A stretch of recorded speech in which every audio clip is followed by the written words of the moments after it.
그 다음 질문. 저희가 예수님의 피로 영원한 속죄를 받아 구원을 받았습니다. 예수님이 오실 때 예수님의 피만 보시고 성도들을 데리고 가시는지요? 왜 질문하죠? 그러면 데려가죠. 어떻게 할 거예요? 여기 이제 예수님 피로 영원한 속죄를 받아서 구원을 받았습니다. 그렇죠. 속죄되는 길은 피밖에 없습니다. 구원은 죄 사함을 통한 구원이잖아요. 누가복음 1장 77절에 주의 백성에게 그 죄 사함으로 말미암는 구원을 알게 하리니, 죄 사함을 통한 구원이고, 누가복음 24장, 사도행전 2장과 3장, 사도행전 11장, 그 다음에 에베소서 1장, 고로새 1장에서 보면 죄 사함으로 말미암는 구원입니다.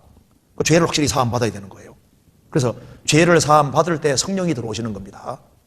죄 사함을 얻어라 그리하면 성령을 선물로 받으리니, 성령은 보증으로 들어와 계시기 때문에 그 죄를 확실히 사함 받고 성령 받은 그 사람을 주님 데려가시는 겁니다. 이건 틀림없는 사실인 거예요. 고린도 교회는 원래 코린시안이란 말이 원래 풍기문란한 그런 뜻인데, 고린도 교회가 이게 성적으로 굉장히 타락되고 죄가 많은 도시였습니다. 거기에서 이제 사람들이 구원을 받았는데, 고린도 교회, 고린도에는 하나님의 교회야 거창하게 처음 나갑니다.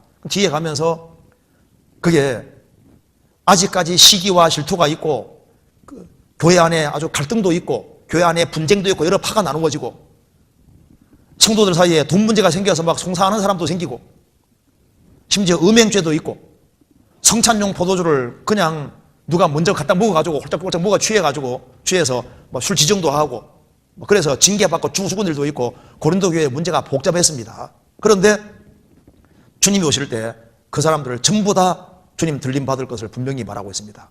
이유는 구원받았다는 이유 하나 때문에. 그래서 하나님 아들이 된 것이 확실한 사람은 주님 데려가시는 것이 맞는 겁니다. 고린도 전서 찾아봅시다. 11장 봅시다.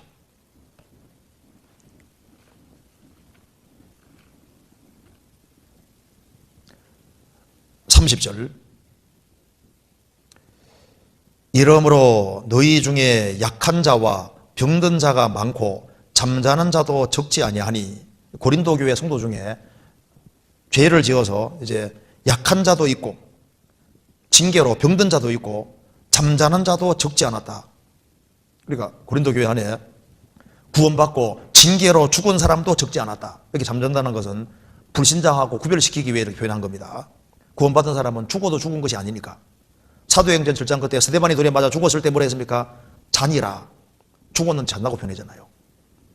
그리고 요한복음 11장에 나사로가 죽었을 때 나사로가 잔다고 주님 표현했습니다. 내가 깨우러 가노라. 진짜 죽은 게 아닌 거예요. 구원을 받은 사람은 죽어도 죽은 것이 아닌 겁니다. 그래서 불신자와 구별시키기 위해서 자는 자라고 표현을 하고 있는 겁니다. 그런데 주님 재림하실 때 어떻게 되느냐? 다 부활된다고 말씀했습니다. 고린도전서 15장 51절 보라, 내가 너희에게 비밀을 말하노니 우리가 다 잠잘 것이 아니요 마지막 나팔에 순식간에 홀련히 뭐라 했습니까? 다 변화하리니. 나팔 소리가 나매 죽은 자들이 석전에 살고 우리도 변하리라. 마지막 나팔에 순식간에 홀련히 다 1분입니까? 다입니까? 다 잠잘 것이 아니라 홀련히 다 변할 것이다. 구원받은 이유 하나 때문에 변화되는 겁니다. 요한계시록 5장 찾아봅시다.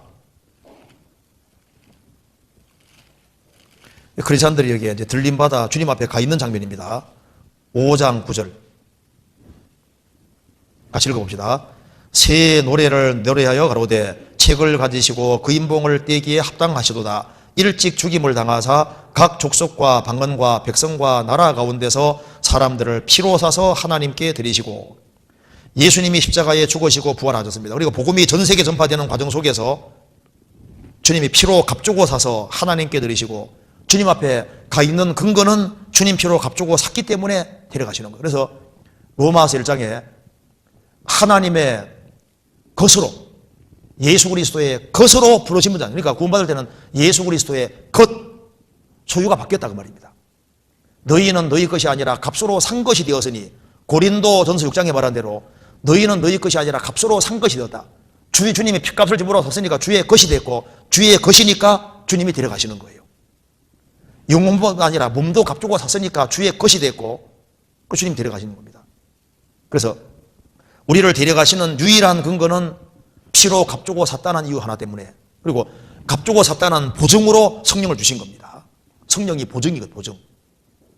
그래서 구원의 복음을 듣고 믿을 때 약속의 성령으로 인치심을 받았으니 이는 우리의 기업의 보증이 되사 인친 것은 내 거다 그 말입니다.